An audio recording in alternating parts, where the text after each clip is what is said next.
Okay guys, today we're going to start our waves unit. It's still in the same digital notebook, so you should be on slide 12, but unit 6 is waves. Your test will be coming up very quickly. Actually, it will be Tuesday, the December 15th, right before we have those half days, Wednesday, Thursday, Friday after that. So this is a very quick unit. It is mostly just notes and learning about waves and maybe one small lab in there.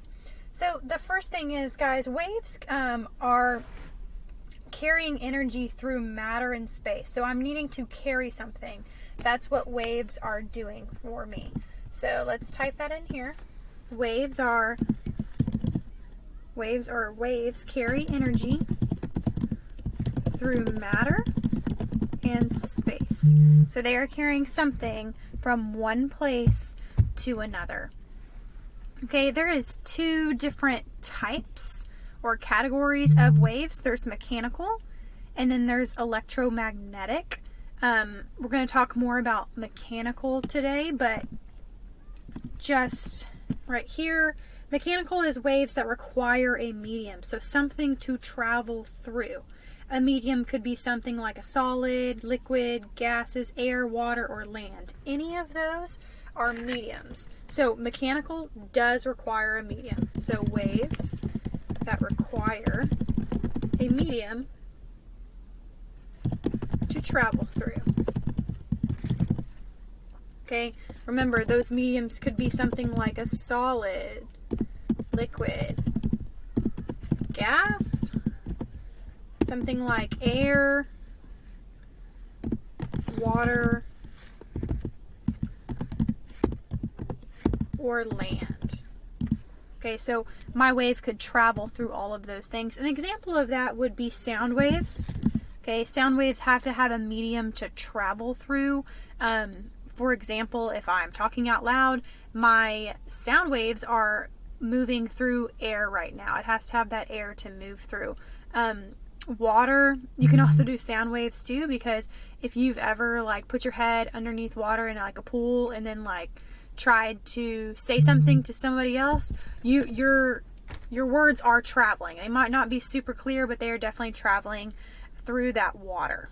So sound waves is a good example of mechanical. Seismic waves.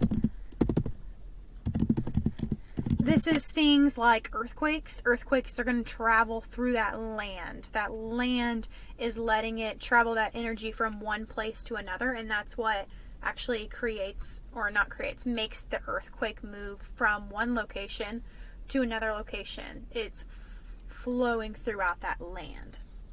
Okay, water waves. Okay, its wave is traveling through water. That would be something like at the beach. That'd be an example of a water wave. Or you could just go and you could hit the water with your hand and it makes a splash and that wave passes throughout the whole pool. So again, mechanical requires a medium or something to travel through. Electromagnetic, no medium is needed for travel. Okay, that means that these are pure energy waves. They need nothing. So they are just pure energy waves. What they pass through is pure energy, and what they are is pure energy. An example of that might be light. Okay, we do not have to have anything to travel through to see light. Microwaves is the same thing, and radio waves. So radio waves pass through as we listen in the car or something like that, but they don't have to have a medium to travel through them. So light is our first example. Microwaves, radio waves. Those are just a couple. Okay, within those two waves, mechanical and electromagnetic, out of those two waves, mechanical and electromagnetic, we are going to talk about two main types that are mechanical. Okay, that's transverse and longitudinal. Transverse you've probably seen before. It is this example right here, this wave.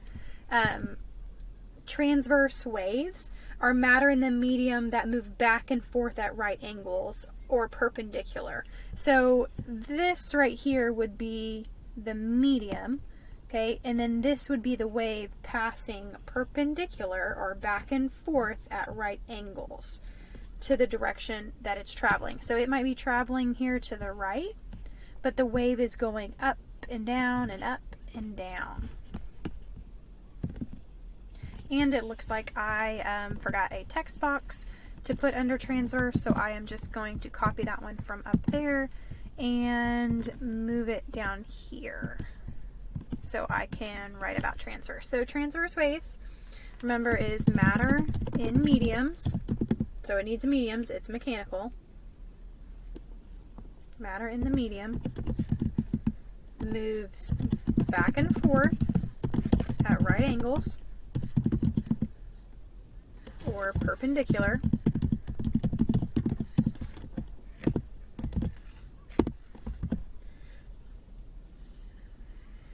to the direction of the wave.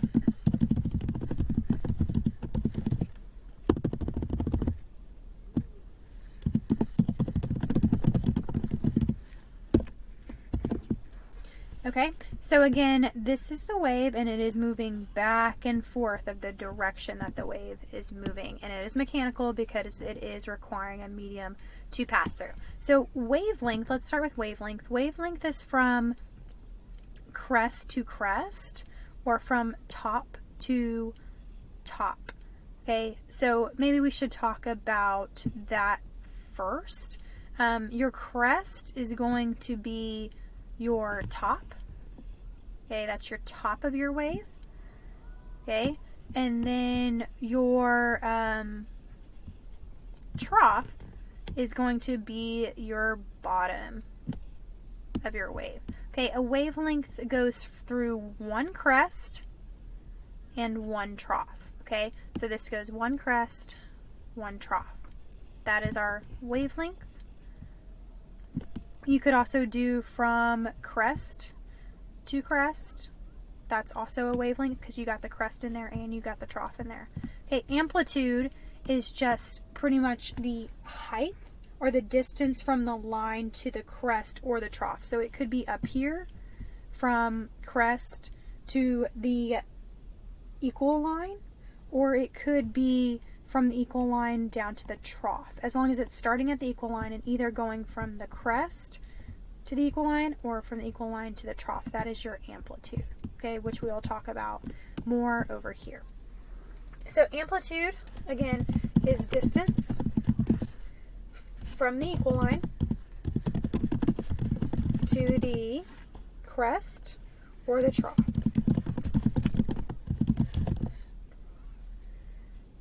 Okay, the height of the wave. So it is how high the wave is. Okay, and the amplitude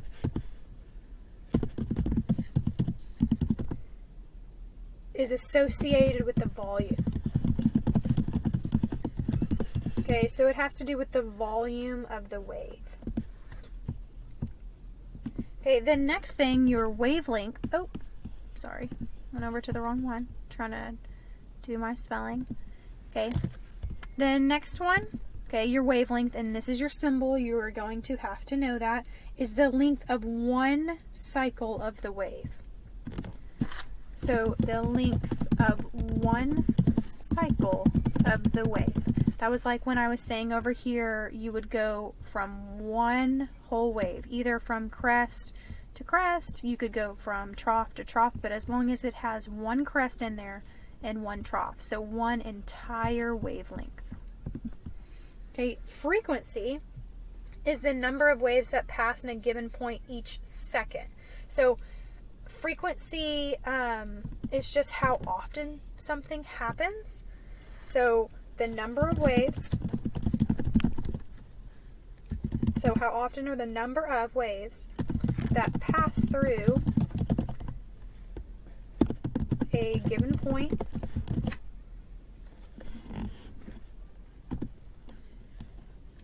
each second. The frequency is associated with pitch, so how high something is. So it could be really, really high like this, high pitch, or it could be really, really, really low like this. And that pitch is, or frequency, those are measured in hertz. Okay, that's just the unit that it is measured in. All right, so looking at these two types of transverse waves, they're both transverse waves. This one right here is happening more often in a given point. So like from here to here is about 3 to 4 waves, while from here to here is not even one whole wave. So when we talk about frequency, we always want to talk about when things happen more or there's more wavelengths, it's going to become more frequent. So this one right here is more frequent or high frequency. And this one right here would be low frequency because it is not happening very often in a small given point. Okay, and as you notice, the more frequent something is, or the more times it happens, the shorter the wavelength is. So look, from crest to crest is only this distance. Well, if I look from here, it's from crest to crest. So this orange one has a much smaller wavelength, but a high frequency. And this one has a long wavelength with a low frequency. So these are inverse. So when my frequency is high, my wavelength is going to be low. And when my wavelength is high, my frequency is going to be low. So again, they are opposite. When one is high, the other one is low. And that is transverse. Okay, then you have to be able to know how to calculate for wavelength, frequency, and the velocity, which is distance over time, which we did with kinetic energy. Okay, so this right here is going to be your magic triangle. You have to be able to solve for each one. So V, or your velocity,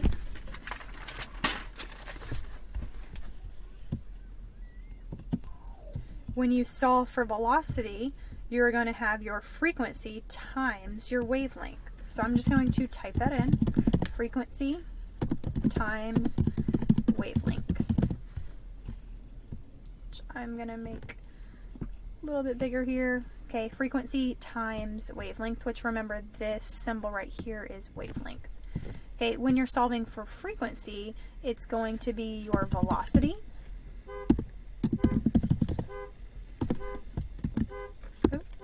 divided by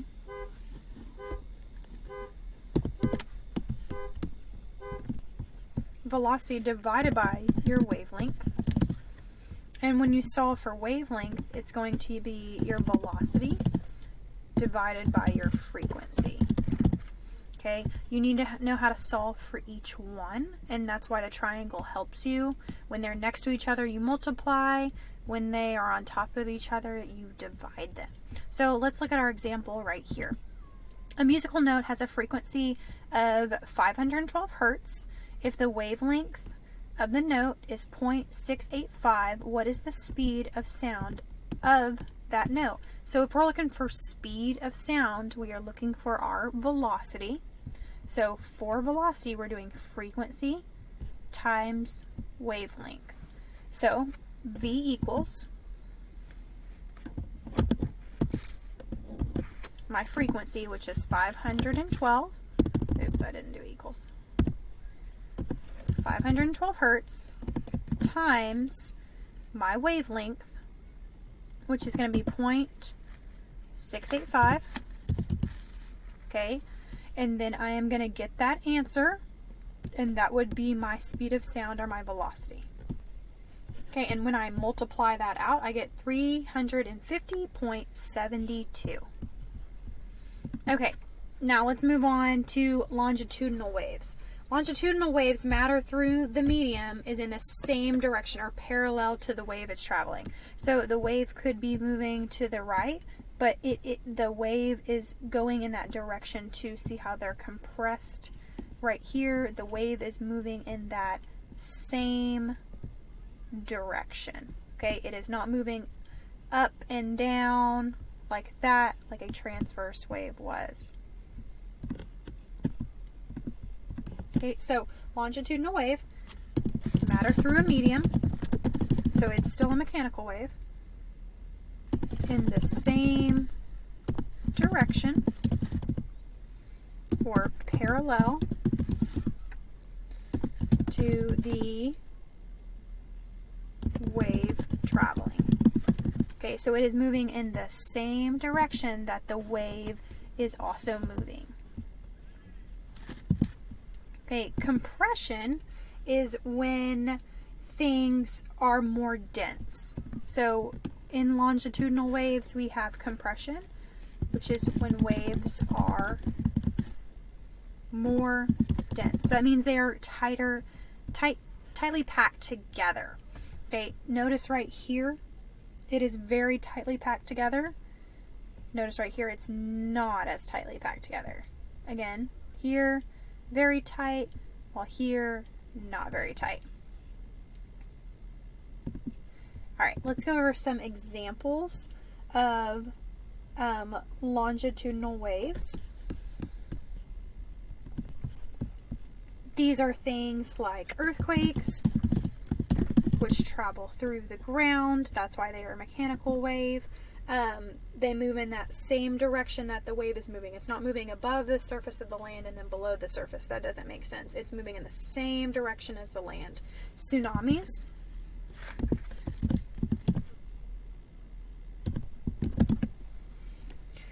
And sound waves, which also move in the direction of the wave.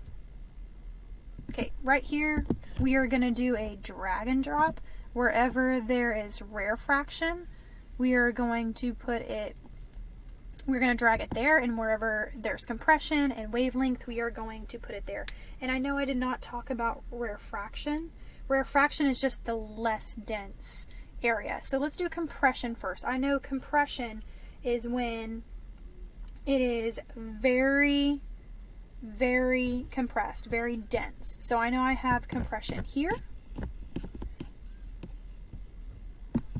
and I have compression here, because it's very, very dense. Okay, and the wavelength of a longitudinal wave like this is actually where you have compression to compression. So right here is going to be wavelength.